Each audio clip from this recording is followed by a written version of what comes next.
We have ambitions in our life. We move towards ambitions. We have set goals in our life. We have destinations in our life. We think that we want to achieve in this world our comfort, our education, our future lifestyle, and we set some kind of a destinations and we propel towards that. While we do that, we lose so many things. We lose our happy times, we lose our relationships, we lose our friends, we lose our lot of enjoyments in our life. But we think that in the world that we need to achieve certain professions. I wanted to be a doctor. I wanted to be an engineer. I want to be a scientist. I want to be a psychologist. But we do it based on the Christian nature. Like we go to church, we pray, we read the Bible, and we pray for the professions that we need to achieve. But Bible doesn't talk about all these professions at all. Think about this one. We want to become a doctor. We want to make our kids as a doctor. But the Bible tells us to become a healer. Which is better? To be a healer or a doctor? Bible talks about that go and chase a demon or be a person who can chase all the demons. But we want to become psychologists. Which is better, chasing the demons out of this world or becoming a psychologist? And also, Bible talks about becoming a preacher, a teacher. But we want to achieve something more in a PhD level. Which is better? We read Bible, but we choose our professions according to this word. You may tell me about this one. How about you? I did the same mistakes, but I don't want anyone else to not to do the mistakes, because Bible is completely different than what we think. If we would have followed the biblical laws, if we would have followed what Bible says, we wouldn't have been having all these healthcare industries right now, because there are so many things that we missed in our life. Today's Torah portion I want to talk about is called Reha, R-E-E-H, meaning see. Moses is telling to the Jewish people that when you go inside the land of Canaan, that was his last message to the people. Be sure that you are obeying the commandments. If you obey the commandments, you will be blessed. If you do not obey the commandments, you will be cursed. There are two mountains they have to walk through, Mount Gerizim and Mount Ebal. Mount Gerizim represents the blessing. Mount Ebal represents the curses. So they have to go through this. You have to obey the commandments. Now the new Christian era came in. The Gentile Christianity grows in. All into a lot of denominations and all the other stuff. They come and tell me that, brother, it is 10 commandments. John 14:15 says that if you follow my commandments, I will love you. He didn't say, Jesus didn't say that if you follow 10 commandments, I will love you. It says that if you follow my commandments, or if you obey to my commandments, if you observe my commandments, I will love you. We missed the point there. We only took the 10 commandments, which is handwritten by God, and we make it as a big, we just embossed it, and we follow only that. But Bible doesn't talk about that. Because we miss those commandments, we miss so many commandments in our life that we are going through all the healthcare system, hospitals, and so many things. If we would have followed the commandments correctly, we wouldn't have to face all these things. Rahab talks about this one. So this Torah portion has got a variety of things that to be followed. It talks about the commandments, it talks about the kosher, it talks about the charity, it talks about the other commandments to be observed in life. it talks about so many things, but we don't have all the time in the world to talk about each and every Torah portion to be understood. Even our lifetime can be passed out. We may not be completing all the Torah portions because there's in-depth knowledge, in-depth wisdom in these Torah portions that when you come across. We're going to talk about Rehah, means see. That's what Moses commanded to these people. We'll talk about the kosher food, which is the health care. There are some dietetic laws in the Bible.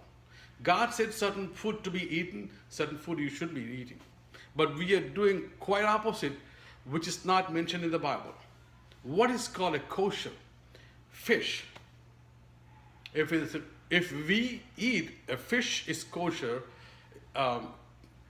which means a fish becomes kosher when it has both scales and fins. We are not supposed to eat without scales or without fins. It is not kosher food. Kosher food or kosher fish will have scales and fins. But the Talmudians or the sages that after that came back in like 1,600 years before, they said that if a fish which has fins and if it doesn't have any scales, it is not kosher. We should not be eating the fish. Do you know which are the fish that which has fins, which doesn't have scales? We'll talk about shrimp. We'll talk about kingfish. They don't have scales. We're not supposed to eat, but we eat. But Bible says that you're not supposed to eat, right? But the same Talmud, the oral Torah, which is not only from the 1600 years, which came from Moses more than 3,300 years back. I don't know how they told about this, how Moses knew all these things.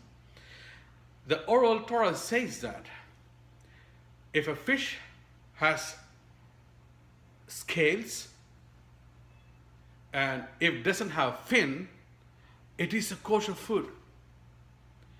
How come if a fish has a fins and if it doesn't have a scales, it is not kosher? But if a fish has a scales and if it doesn't have a fins, and that is kosher. That they knew very well that no fish under the sea which has scales but which doesn't have fin. All the fish which has scales automatically has their fins. That's the bottom line. But I did not know how they come up with this one, because the underground, the sea world was not invented completely. There was no marine biology invented on those days. And you know, the whole world's underworld is not yet been completely discovered. So how would they know if a fish has scales, it will definitely have fins? You cannot find a fish with the scales without fins. How would they know? How Moses would knew all these things? Moses was not a deep sea diver.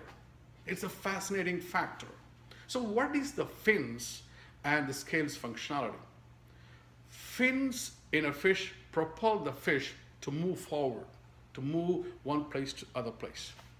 Whereas the scales in a fish are the protective layers of the fish. It protects the fish from any infections which is caused. It protects the fish from any foreign attacks. It protects the fish from any other things which is getting inside the fish. So scales are very important for a fish, so that the Bible talks about you must eat a fish only with the scales. So if you have a fish only it has the fins and doesn't have a scales, you should not be eating it. See, this has kind of a life teaching for us. Fins makes a fish to move. In our life, as I said, that we have ambitions. The ambitions are like fish. You know, everybody has their own dreams. We want to move forward. We want to achieve certain things. You know, we are very ambitious. That's what the world talks about. Well, teach you should be ambitious. But remember, the scales are the protective layers. The scales are the one we have our scale system in ourselves. It protects us from so many things. Probably it's a religious belief or the group system that we come from. These are the scale protective system we are in. If we don't protect ourselves, if we don't build our scales, if we don't build our protective layers, a person, if he is going to be an ambitious person, could be very dangerous in the world. You may be ambitious, but you will be dangerous because you do not have any protective layers in you. Your protections are not there. So we must develop the protective layers. We must ask ourselves how long I spend in developing my protective layers, how long I'm spending my day in refining myself to becoming a good person, developing a good habit, developing a good person, developing good thoughts, leaving all the bad things from us. But I'm not telling here, all the good habit people are the good people. All the bad habit people are bad persons. We don't know yet which is good or bad. People think that if a person who is having good habits are good people. No, not. That's absolutely wrong. You may have a good habit, still you may be a bad person. You may have a bad habits, but you may be still a good person. You never know what is good and bad.